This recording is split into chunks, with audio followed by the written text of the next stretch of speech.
Bismillah wa salatu wa salam ala rasulillah wa ala alihi wa ashabihi ajma'in. Après avoir pris conscience que tout ce qui nous entourait communiquait avec Dieu, parlait à Dieu, à nous maintenant de démontrer que tout ce qui nous entoure parle de Dieu. Il parle à Dieu, mais tout ce qui nous entoure parle aussi de Dieu. C'est-à-dire que la création de Dieu vient nous communiquer un message. Il y a des signes dans la création qui nous sont adressés. Et nous allons nous appuyer sur les versets 190 et 191 de la sourate numéro 3.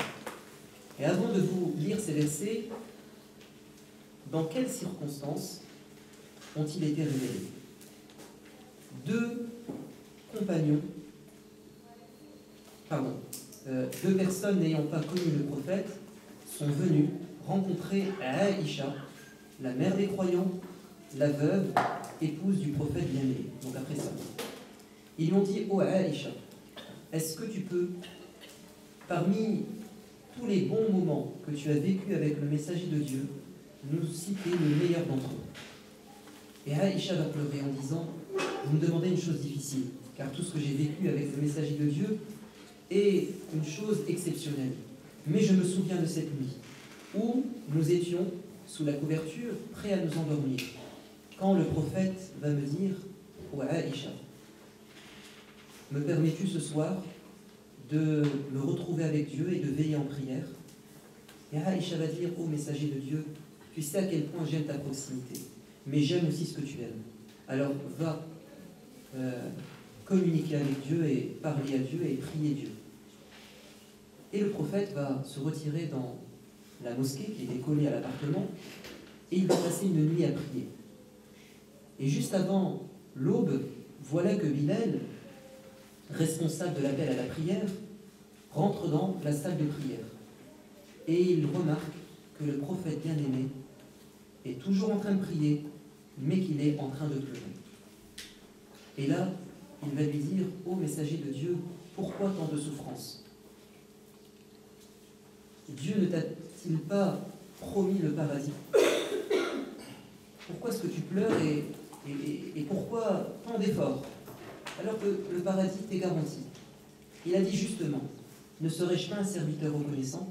C'est-à-dire que j'adore pas mon Seigneur poussé par la peur d'entrer en enfer, mais j'adore mon Seigneur par amour, justement parce qu'il m'a fait tellement de cadeaux que je me dois de le remercier. Et ça, c'est la plus haute forme de l'adoration, c'est d'adorer Dieu de soi-même, non pas sous la contrainte et la peur, mais par amour. Et il va dire: ô Bilal, il m'a été révélé cette nuit des versets: malheur à celui qui les entendra ou les récitera sans les avoir médités. Dieu nous dit: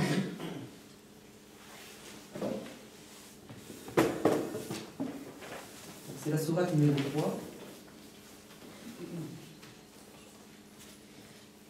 Il y a dans la création des cieux et de la terre, et dans l'alternance du jour et de la nuit, il y a des signes pour ceux qui feront l'effort de ceux qui sont doués d'intelligence. Donc c'est une intelligence certes de la raison, mais aussi du cœur. Parce que là, il ne s'agit pas simplement d'observer un phénomène scientifique, mais aussi d'en tirer des enseignements spirituels. Qui sont ces gens doués d'intelligence? Ceux qui vont faire l'effort de se souvenir de Dieu, de faire le zikr, qiyaman, qu'ils soient debout, wa ala junubihim, wa qu'udan, ou assis, wa ala junubihim, ou allongés. Et ils vont méditer, réfléchir sur la création des cieux et de la terre. Et ils diront, donc après avoir médité, quelle est la conclusion? Quel est l'impact de cette méditation sur eux? Au Seigneur, tout ceci n'a pas été créé en vain, c'est-à-dire sans aucun sens, sans aucune signification, sans aucun message. Et il termine en disant Subhanak, gloire à toi. Subhanak, c'est le fait d'attribuer à Dieu la perfection totale. Donc, en observant et en admirant la création de Dieu, ils ont su que Dieu était parfait. Ils ont reconnu les attributs de Dieu dans sa création. Faqina adab an-nar, préserve-nous du feu de l'enfer. Ça, c'est le plus haut degré de spiritualité que peut connaître un être humain. C'est qu'il soit debout, allongé ou assis, en mouvement ou en repos, il est en permanence en train de méditer, de réfléchir à Dieu et de se souvenir de ses qualités. Et c'est la seule adoration qui ne peut pas ça. C'est la seule adoration qui n'est pas figée dans le temps. Vous savez que la prière canonique, les 5 prières quotidiennes, elles ont un moment. Et elles ne durent pas toute la journée. C'est pour ça que Dieu dit فَإِذَا قَضَيْتُمُ الصَّلَاةَ, et quand vous avez terminé la prière, فَاذْكُرُوا اللَّهَ, souvenez-vous de Dieu. Continuez à faire du dhikr. La prière est un dhikr, mais un dhikr figé. Tandis que entre 2 prières, il y a un dhikr élargi, un dhikr libre, ouvert. فَإِذَا قَضَيْتُمُ الصَّلَاةَ فَاذْكُرُوا اللَّهَ, souvenez-vous de Dieu. قِيَامًا وَقُعُودًا وَعَلَى جُنُوبِكُمْ, souvenez-vous de Dieu. Donc jusqu'à la prochaine prière, dans toutes vos positions et dans toutes vos situations. Est-ce que le prophète de l'islam a mis en pratique ce verset? Est-ce qu'effectivement il était sensible à la création de Dieu et est-ce qu'il savait lire le monde?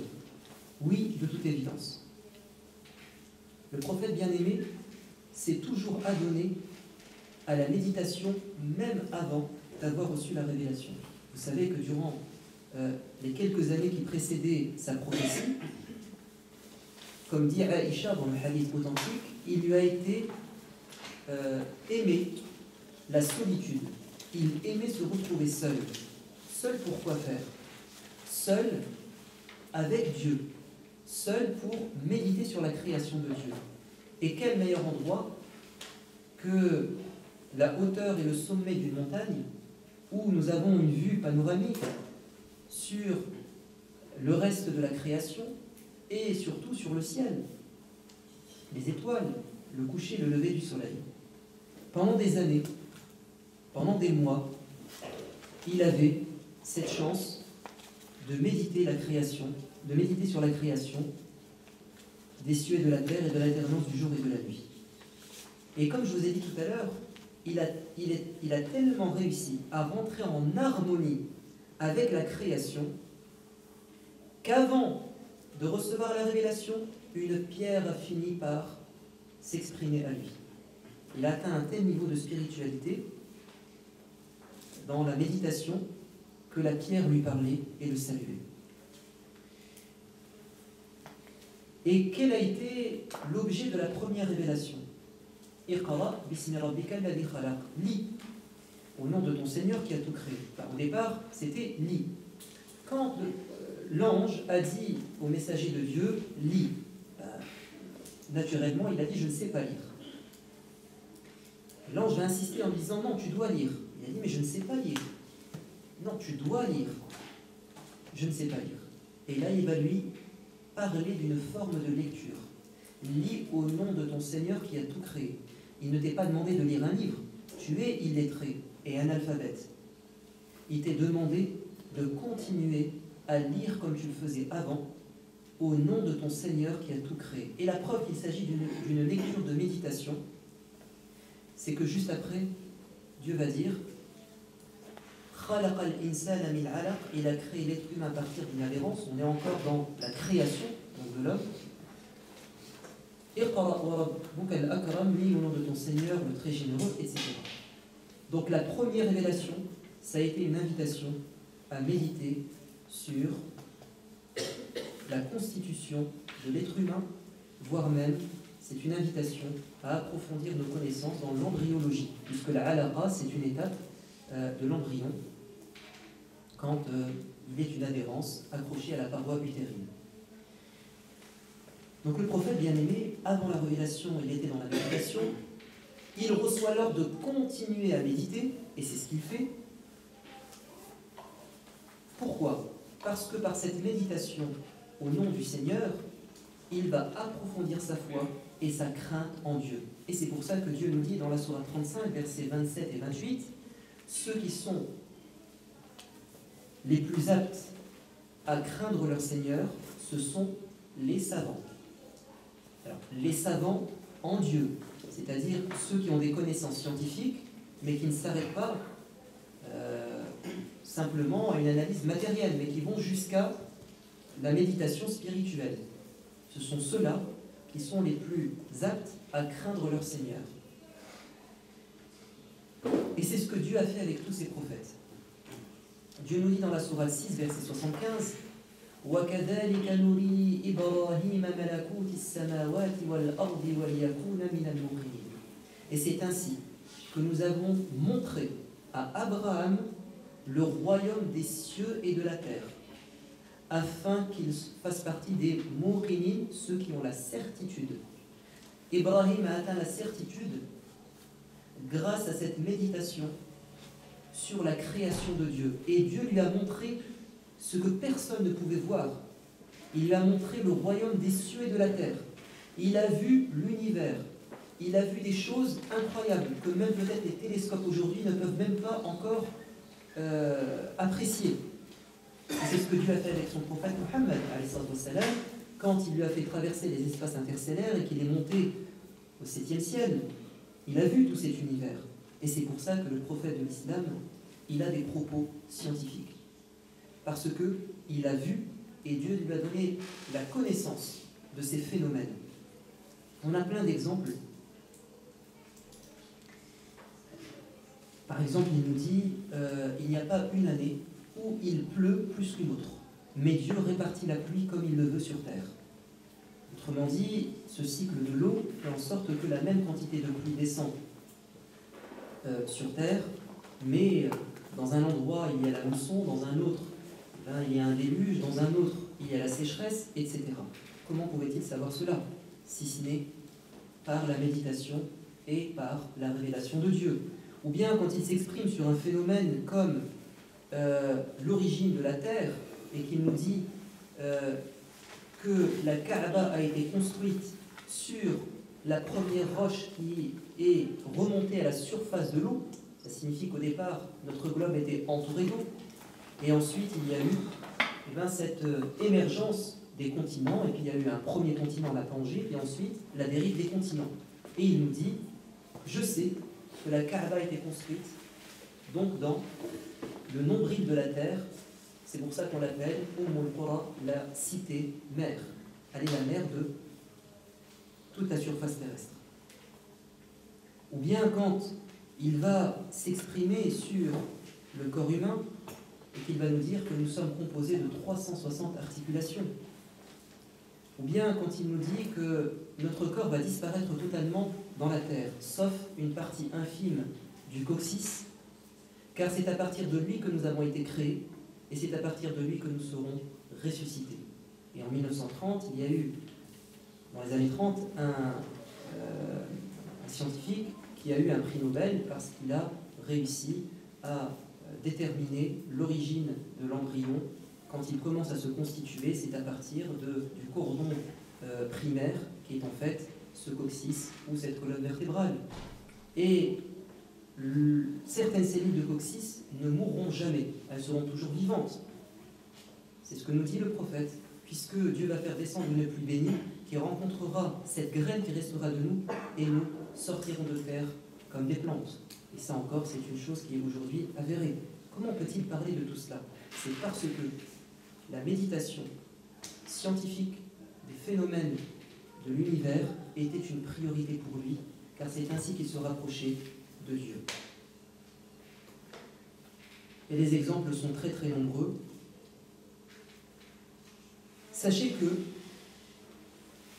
Dieu a fait en sorte que son messager, dès le plus jeune âge, et ça c'est un message pour les parents dans l'éducation des enfants.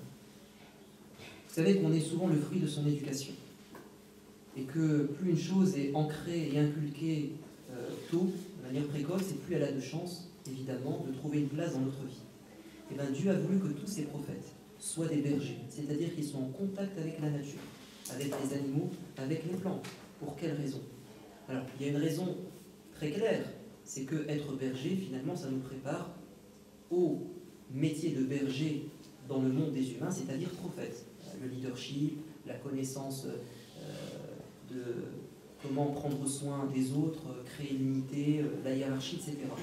Mais aussi, ces prophètes vont observer dans le monde des animaux des comportements qui leur permettront plus tard de comprendre les comportements humains. Il y a dans le monde des animaux et des plantes des enseignements éthiques. C'est ce qu'on appelle, c'est plutôt dans le domaine scientifique, le biomimétisme, mais on pourrait l'appliquer au domaine éthique. Je vais vous donner des exemples pour vous prouver que le prophète de l'islam a bien profité de cette enfance auprès de la nature et des animaux. Il dit « Je suis, moi, dans ma mission, semblable à un homme qui s'est retrouvé dans une clairière au milieu d'un bois et a allumé un feu, et voilà que les insectes s'empressent de se jeter dans le feu, parce que c'est une source de chaleur qui attire. Ces insectes vont dans le feu en pensant qu'il va être une source de réconfort, mais en réalité, ça va les brûler. Alors cet homme repousse les insectes parce qu'ils sont inconscients du danger. Il dit, moi c'est pareil. Vous vous jetez dans le feu et moi je vous retiens par vos ceintures pour vous en empêcher. Regardez comment il puise dans quelque chose qu'il a vécu. Il a observé le monde des insectes. Il a vu que les insectes se jetaient dans le feu, puis un jour il s'est dit, subhanallah, gloire à Dieu. Ces insectes sont inconscients. Ils ne savent pas ce qu'ils font. Et il fait une transposition dans le monde des humains. Ou bien quand il dit restez en groupe, attachez-vous au groupe, car c'est la brebis égarée ou la brebis isolée qui est la première victime du loup. Restez attachés au groupe ou sinon vous serez victime du diable. Regardez comment, à partir de son métier de berger, il peut en tirer une leçon dans le monde des humains. Ou bien, quand il dit à ses compagnons, certes, je vous reconnaîtrai, vous les musulmans, ma communauté, parmi toute l'humanité le jour de la résurrection. Ils ont dit, comment prophète? On sera mélangés. Il a dit, dites-moi, si vous possédiez un troupeau de chevaux noirs, et que parmi ce troupeau, il y a quelques individus qui ont des taches blanches au niveau des pattes et au niveau du museau, est-ce qu'ils seront reconnaissables? Ils ont dit, bien sûr. Ça saute aux yeux. Et il a dit, ainsi vous reconnaîtrai-je le jour de la résurrection, une blancheur émanera des membres que vous avez lavés durant vos ablutions. Donc, si vous êtes capable, faites briller cette lumière, faites beaucoup vos ablutions. Là encore, il fait appel au monde des animaux. Ou bien, quand un jour, un homme est rentré dans la mosquée et a dit, ô Mohammed, donne-moi l'argent que Dieu t'a confié, car tu ne le partages pas. Il va manquer de respect. Les gens vont se lever pour corriger cet homme.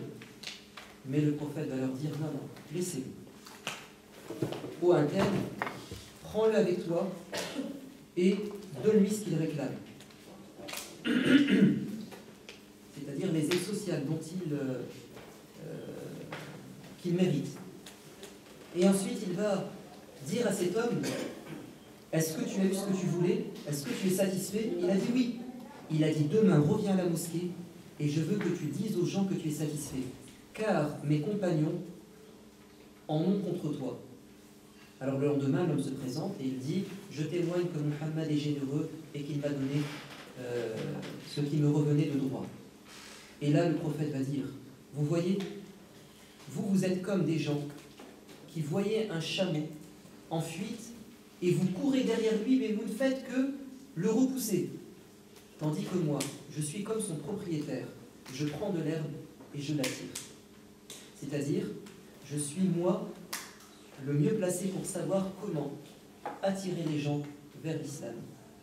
Et ça, il l'a tiré d'où? De son expérience de berger. Il a su comment composer avec les animaux. T'es dur avec un animal, il va te rendre l'appareil. T'es doux, eh bien, il faut faire preuve de stratégie, d'intelligence. Même dans le monde végétal, le prophète bien-aimé dit un jour aux gens, dites-moi, quel est l'arbre qui ressemble le plus aux musulmans? Chacun va donner un type d'arbre, jusqu'à ce qu'ils disent, c'est en fait le palmier. Comment a-t-il fait pour dresser une comparaison entre un palmier et un musulman? C'est qu'il a médité sur ce qu'est un musulman déjà, et aussi ce qu'est un palmier. Un palmier est très utile. Le musulman est très utile. Un palmier est très élevé. Un musulman est élevé par son caractère, etc., etc. Ou bien quand il dit « soyez comme un roseau ». Je ne me souviens plus exactement des termes, mais il compare en fait le comportement de celui qui ne patiente pas dans l'épreuve à un arbre très rigide, disons un palmier. Le vent souffle, la personne est rigide, elle a un rapport de force avec l'épreuve, avec le vent. Qu'est-ce qui va se passer? Il va finir par se coucher, par être déraciné. Il dit par contre, le roseau, lui, quand le vent souffle, il se penche. Et ensuite, il se redresse. Il donne encore une fois une métaphore du monde végétal. Ou bien quand il dit, il y a 3 types de personnes. En fait, il parle des cœurs. La sensibilité du cœur au rappel. Qu'est-ce qu'il nous dit? Il y a 3 types de terre. Il y a une terre qui reçoit de la pluie. Cette terre prend la pluie et elle la cache au fond d'elle. Donc, elle la cache au fond d'elle et ne fait rien pousser. Donc elle n'a rien laissé à sa surface pour les gens et elle n'a rien produit. Il y a une terre qui va recevoir la pluie, qui va en garder une partie sur la surface pour les gens et une partie qu'elle va prendre au fond d'elle-même, mais sans rien faire pousser. Et il y a une terre qui va prendre une partie de l'eau et elle va en profiter en faisant pousser des plantes, elle va retrouver une vie et elle va aussi en garder une partie en surface pour que les gens profitent. Face au rappel, il y a des gens qui sont comme le premier type de terre. Il y a des cœurs qui, le rappel vient, ils n'en gardent rien pour les gens, ils ne font pas profiter les gens du rappel et eux-mêmes n'en profitent pas. L'eau n'a rien fait pousser, pas de plantes, et il n'y a pas d'eau pour les gens. Il y a un cœur qui entend le rappel, il en fait profiter aux autres, c'est-à-dire que ce qu'il a entendu, il le transmet, mais lui, il n'en profite pas. Il n'a rien fait pousser comme plante, il n'a pas retrouvé une vie, elle est toujours sèche, cette terre. Et le meilleur des cœurs, c'est celui qui va profiter du rappel. Donc, il y a des choses qui vont pousser, il y a une vie qui va apparaître, et il va aussi donner de l'eau aux gens. Alors là, on est également dans les analogies entre le monde des humains, ou le monde spirituel, et le monde végétal ou animal. Le Coran a fait la même chose. Le Coran fait la même chose, et il nous dit qu'il y a dans les animaux et dans les plantes des signes. Dieu communique avec nous à travers sa création. L'un des plus beaux exemples, c'est celui de la sourate 7, verset 176, lorsqu'il dit « Celui qui a pris comme divinité dans sa vie ses passions et ses désirs, il est comme un chien. » Pourquoi? « In tahmil alayhi yalhath aw tatrukhu yalhath » Celui qui a comme seul objectif dans sa vie d'assouvir ses passions et ses envies, en réalité, il ne sera jamais satisfait de ce qu'il a. Il cherchera toujours plus. Autrement dit, c'est une course sans fin. Il ne sera jamais reposé, jamais satisfait et rassasié. Parce que c'est son ego qui le commande. Et l'ego, il en veut toujours plus. C'est comme un chien, nous dit Dieu. Que tu cours après lui ou que tu le laisses assis, il est toujours la langue pendue, essoufflée. Vous avez vu qu'un chien, il est toujours en train de pendre la langue. En réalité, c'est parce que c'est pas comme nous, il n'a pas de pores. Il ne transpire pas par sa peau, mais il transpire par sa langue. Mais quand tu le vois assis en train de faire, tu as l'impression qu'il est essoufflé, il vient de courir. Donc ça, c'est une image que Dieu nous donne pour comprendre comment est une personne qui n'a pas de limites, qui ne s'impose pas des limites et qui est esclave de ses passions. Il sera comme un chien, c'est-à-dire toujours en train de courir. Il ne verra jamais le bout du tunnel, il ne sera jamais satisfait. Ou bien, lorsque Dieu nous dit dans la sourate 7, verset 179, ils sont, alors les gens qui commettent le mal, les gens égarés, ils sont comme des animaux, voire même pire que les animaux. Pourquoi? Parce qu'ils ont été dans un profond égarement. Et le profond égarement, c'est quoi? Dans la sourate des femmes, Dieu nous parle de la stratégie du diable. C'est le diable qui parle. Il dit, je vais choisir parmi les gens une élite. Nasiban mafrouda, une partie bien sélectionnée. Qu'est-ce que je vais faire avec eux? Je vais leur donner des ambitions matérielles. Je vais les égarer. Donc, il va les écarter de la religion, et quand tu enlèves Dieu, il faut le remplacer par un autre Dieu. Donc, ça va être l'argent, le pouvoir, l'ego, etc. On aura des ambitions de pouvoir, des ambitions matérialistes. Et ensuite, après les avoir sortis de la religion, je vais leur ordonner de fendre les oreilles des bestiaux. Et ça fait référence à la superstition en vogue au 7e siècle chez les Arabes. Après nous avoir écarté de la religion, ils nous écartent de la raison, et on tombe dans la superstition. Mais il y a pire que cela. Je vais leur ordonner de modifier la création de Dieu. Alors, création de Dieu, évidemment, ça peut être l'altération du génome humain, des plantes, etc., comme c'est le cas aujourd'hui. Mais la création de Dieu dans Surat Fatir,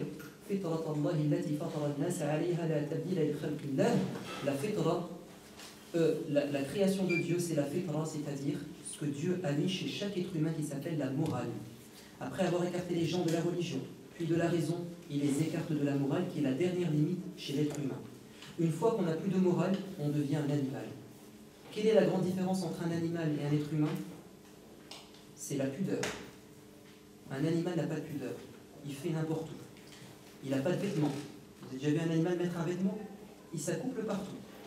Et bien le diable va tenter d'égarer les gens jusqu'à être pire que les animaux, c'est-à-dire sans aucune limite morale. Et c'est pour ça que Dieu nous a dit dans la sourate Al-A'raf, ô fils d'Adam, tous les êtres humains, prenez garde que le diable ne fasse pas ce qu'il a fait avec vos parents. Il les a poussés à manger de l'arbre afin de découvrir leur nudité. Car quand Adam et Ève ont mangé de l'arbre, la première conséquence du péché, parce qu'avant ils étaient innocents, un peu comme les animaux, c'est que leur nudité leur est apparue. Ils ont cherché des feuilles pour se cacher. Faites attention, le diable va tenter de faire comme avec vos parents, retirer vos vêtements, afin que vous soyez pire que les animaux. C'est pour ça que Dieu nous dit, il y a des êtres humains qui seront pires que les animaux. Et il nous dit dans la sourate 177, verset 179, ces gens mangent comme les animaux, comme al-an'am. Ils profitent et mangent comme le font les bestiaux. Et l'an'am en arabe, ça fait référence au bétail, ces animaux d'élevage. C'est les caprins, les chèvres, les bovins, les vaches, les ovins, les moutons. Ça regroupe aussi les camélidés, les chameaux. Quelle est la particularité de ces bestiaux? C'est que, pour ceux qui ont déjà eu ces animaux, les fermiers vous le diront, c'est qu'ils peuvent manger jusqu'à mourir. Ils ne savent pas s'arrêter. Un mouton, une chèvre, une vache, vous lui donnez quelque chose de bon à manger, elle peut manger jusqu'à mourir. Dieu nous dit, il y a des gens qui vont se comporter comme les bestiaux, c'est-à-dire ils n'ont pas de limite, ils ne savent pas s'arrêter dans la consommation.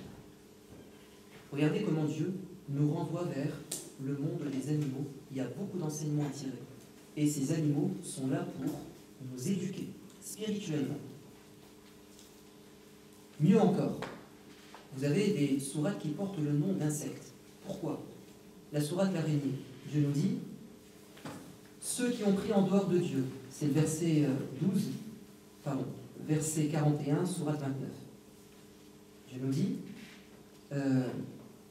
ceux qui ont pris en dehors de Dieu des alliés, des protecteurs, awliya, des protecteurs, ceux qui vont chercher en dehors de Dieu une protection, sont comme l'araignée qui s'est attribué une maison, qui a fait de sa toile une demeure.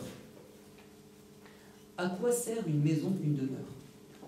La première fonction, c'est de nous protéger. Les animaux qui ont des abris, des terriers, des nids, des antres, des grottes, ils le font pour plusieurs raisons. L'une des raisons principales, c'est pour se protéger. Se protéger de quoi? Des prédateurs, de la pluie, du froid, de la chaleur, de beaucoup de choses. Ceux qui pensent qu'ils auront une protection chez un autre que Dieu, ils sont aussi ridicules ou aussi ignorants que cette araignée qui a pensé que sa toile serait une demeure pour elle. C'est-à-dire que sa toile va la protéger. C'est la seule demeure dans le monde animal qui ne protège pas. Parce que l'araignée est à découvert. Ça ne la protège ni du vent, ni de la pluie, ni des prédateurs, de rien du tout. C'est juste un piège pour attraper les proies. Et Dieu nous dit juste après, et sachez que la demeure la plus faible, la plus fragile, c'est bien celle de l'araignée. La toile, c'est la demeure la plus fragile, évidemment.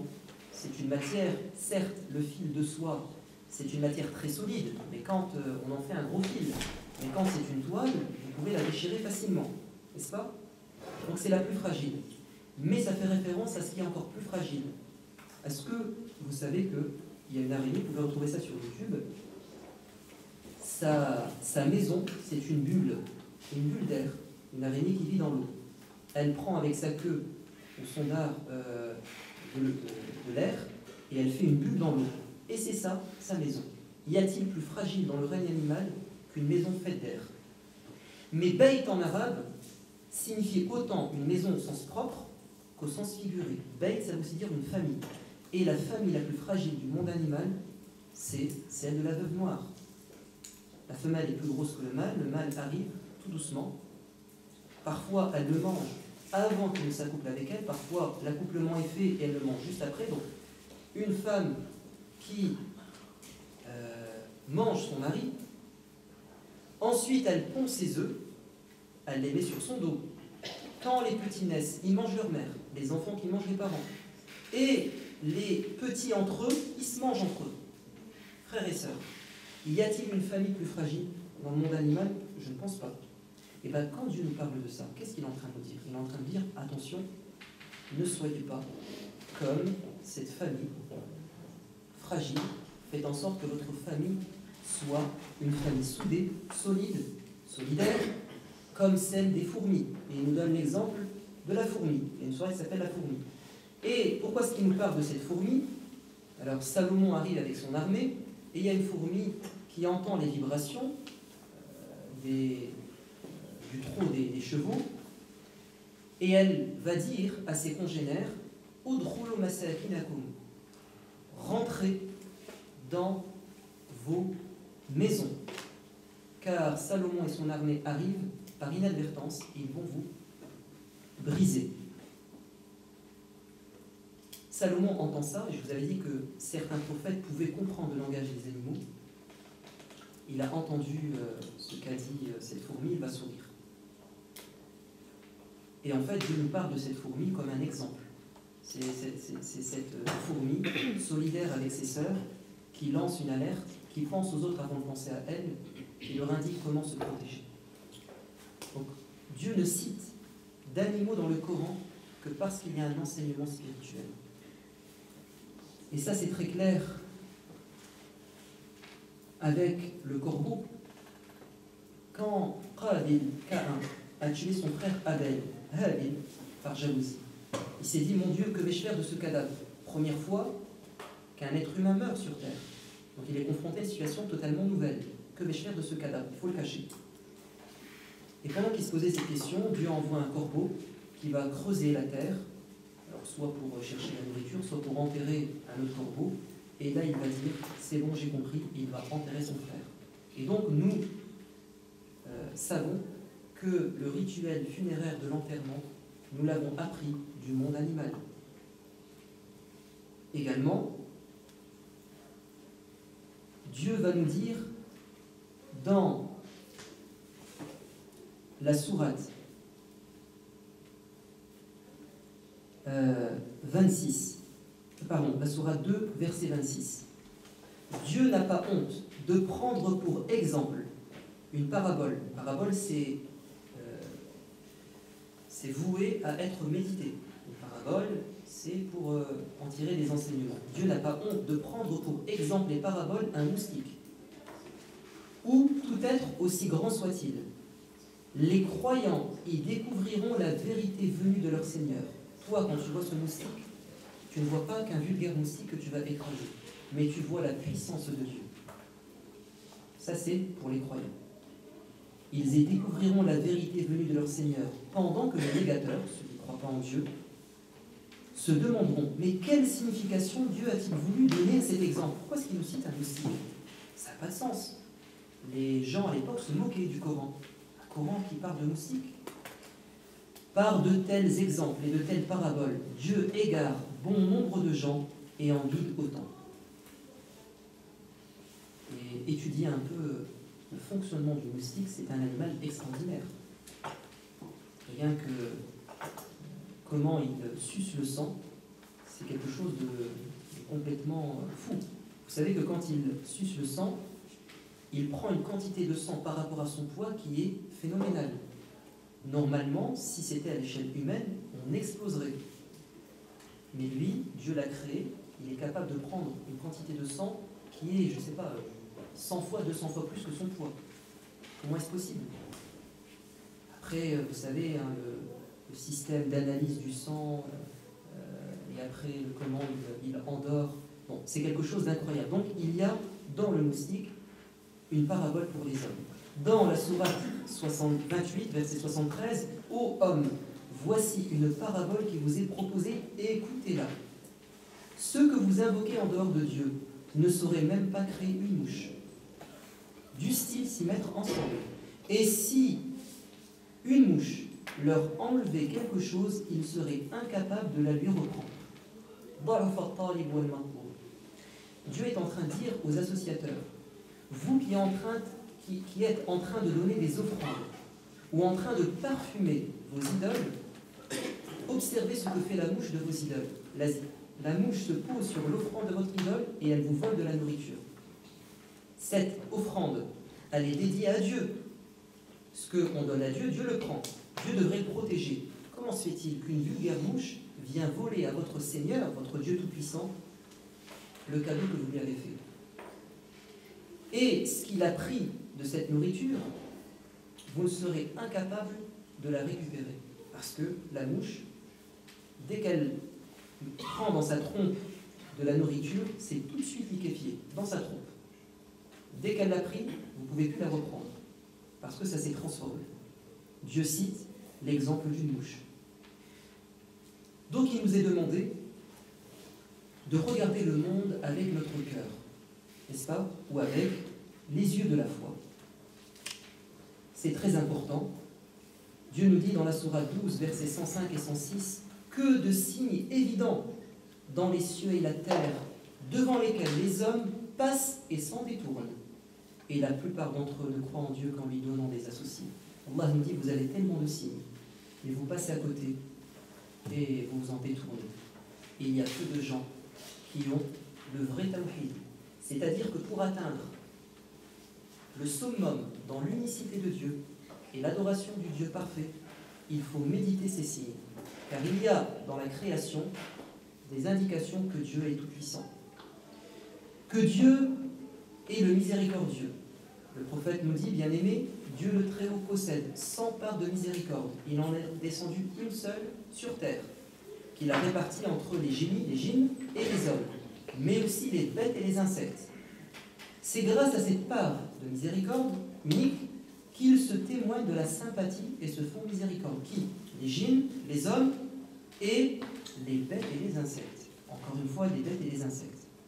C'est grâce à cette part de miséricorde que la bête sauvage manifeste de l'affection pour sa progéniture. Il y a des gens, ils regardent le monde animal et ils se disent, quelle cruauté! Ce lion qui se jette sur sa proie avec cette violence, qui broie avec ses dents cette antilope. Oh, ça ne peut pas être l'œuvre de Dieu. Quelle cruauté. Dieu nous dit attention, les bêtes féroces font preuve d'une miséricorde, mais vous ne savez pas la regarder. Cette même lionne qui peut effectivement tuer avec cette violence une antilope, c'est cette même lionne, ce sont ces mêmes crocs qui vont porter avec délicatesse le lionceau, n'est-ce pas? Ce crocodile, lors des migrations des gnous ou des zèbres, qui est capable de tuer d'un coup de dents ou de gueule un animal, c'est ce même crocodile qui va porter entre ses dents les œufs qu'elle a pondus et les petits crocodiles qui viennent de naître pour les déposer dans l'eau. Donc, il y a dans la création de Dieu de la miséricorde, même chez les bêtes féroces. Mais il faut pouvoir la voir, prendre le temps de la voir.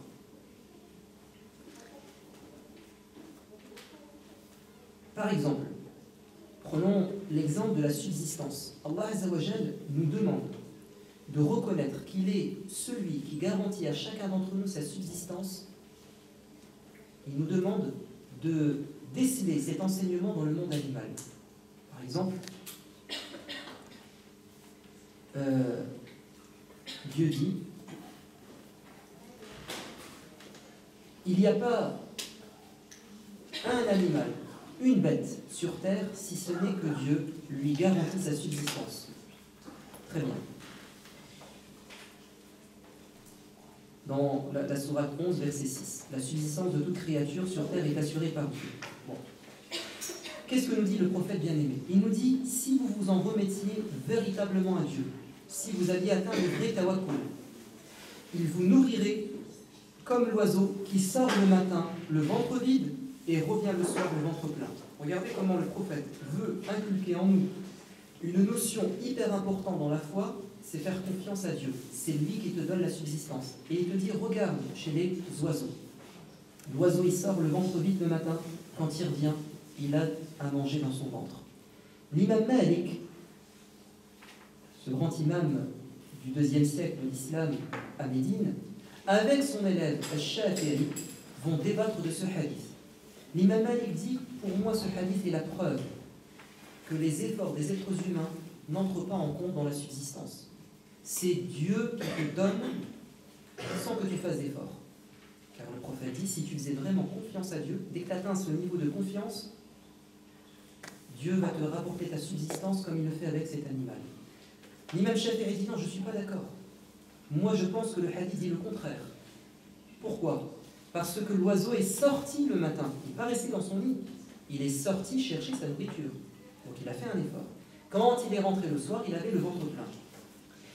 L'imam Malik s'attache à la première partie du hadith et l'imam Shafi'i à la dernière partie du hadith. Bref, ils ne s'entendent pas. L'imam Shafi'i sort de chez lui et il est perturbé. Et il voit un homme qui sort du marché avec des courses. Il lui dit, veux-tu que je t'aide jusqu'à chez toi?